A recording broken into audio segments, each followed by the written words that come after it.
Hey guys, I'm going to be going over the Gamesir X2 Pro. I know there are plenty of videos on this. I've just been on a kick where I just tried out a bunch of different mobile game controllers, and I could tell you right now that this is by far the best one.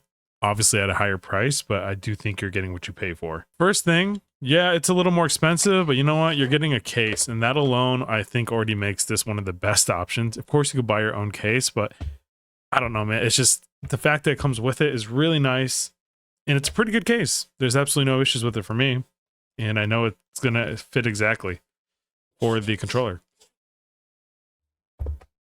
So inside this case, there's a little pouch here. You can put different wires. Nice little box here that holds some of the paperwork and a few other things. So it's got a little Velcro strip in here, so you can secure the controller. And yeah, honestly, solid case. The fact it comes with it, that's awesome. So this is it. It has a very, very small look to it compared to some other ones I was using. Again, a preference, not a pro or a con. It is very premium feeling compared to everything else I bought that ranged. This just feels really good. And some people might argue that it's a little expensive, and I would agree. It is a little expensive for what it is, but in this market, this is a good price for what you're getting here. Everything feels very premium as far as the plastic quality. It feels very durable. It just feels good. There's like no give to this thing, even when it extends out. You're gonna get a little bit because of spring, but like on the other ones, it's like I can do a 360 spin. That's not happening with this. This just feels really good. We do have the analog triggers here. There's a decent amount of throw on it. Really nice shoulder buttons here. Start and select. Screenshot button.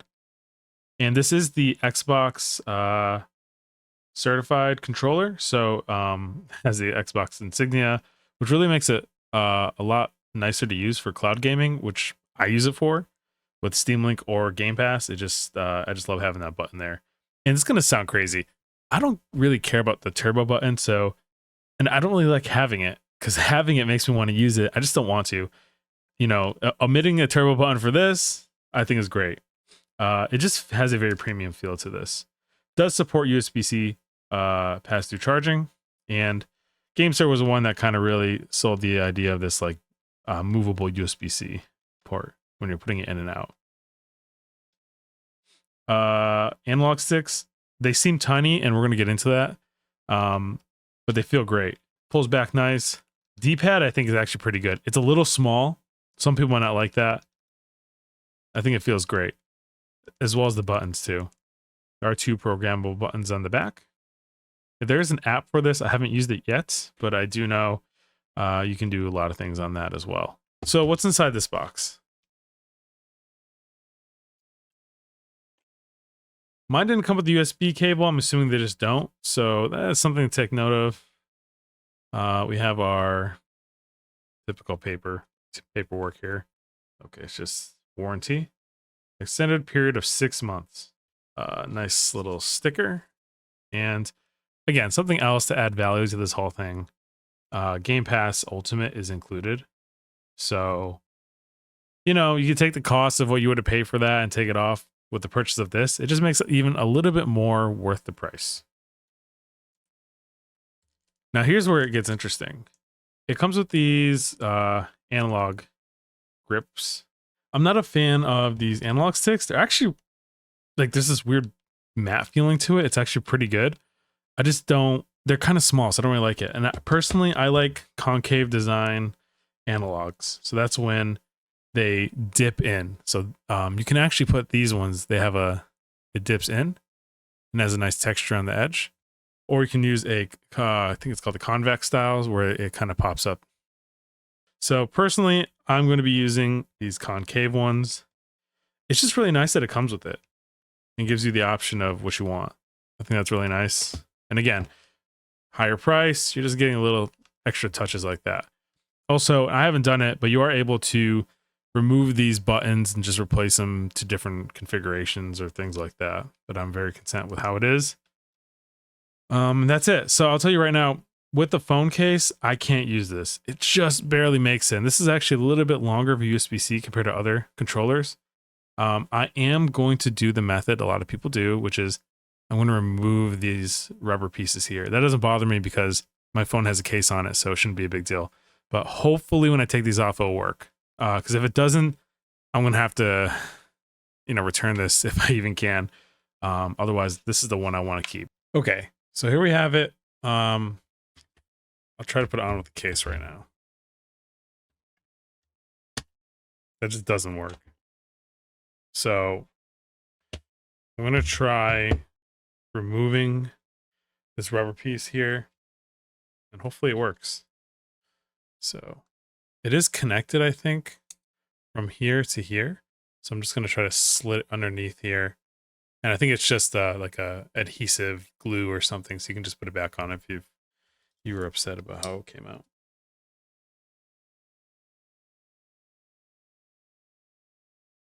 Okay, that was simple. So one down.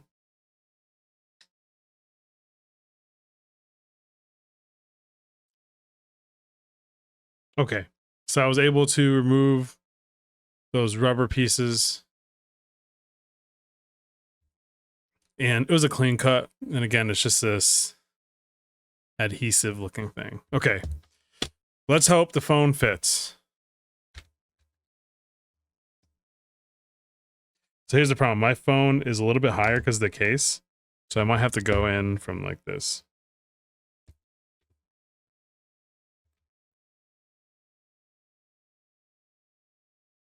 Unfortunately, mine didn't fit. That is a bummer.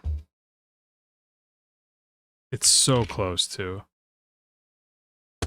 You can see how deep mine is. It's not even that deep, I think, but it's just enough. I think someone online on Reddit had said the same issue they had with the same case as mine. And he had to cut just a slither of it off. I actually wonder if I'd have to do the same thing. I mean, so that alone makes it that I can't really recommend this for someone who wants to keep the case on their phone. That's a shame.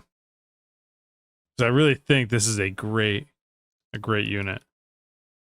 But I'm gonna have to be returning this. What can I say? Well, oh my god, look at that. It's just right there. Now, from an aesthetic perspective, you can tell if your phone isn't wide enough that you get these upper and lower of the back showing. Up to you if that bothers you or not. Sometimes I do wish I had just had a clean fit.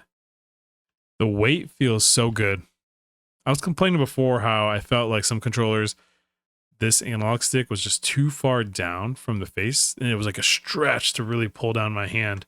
And this controller, because it's a little smaller, I don't have that issue. I do wish it was kind of pushed in a little more, but it's okay. Unfortunately, I'm going to have to return this because I'm looking for a controller that can use a phone case, and I might have to just go down the Bluetooth route. But I'm also looking for something that's minimal and just is simple. Like this black design is perfect. That's what I'm looking for. And some of these controllers are just so wacky looking, and it's not what I want to have. But honestly, this is a great buy. It's a premium product for sure. I highly recommend it, especially because you can get it on sale on Amazon. There's usually like a 20% coupon or more. I would definitely grab it if you don't plan on using it with a case. The thing is, I guess, have a pretty thick case. Not really, but on the bottom it is. So maybe you'll be okay, especially if you take off these rubber pieces. But that's it, guys. Thanks a lot.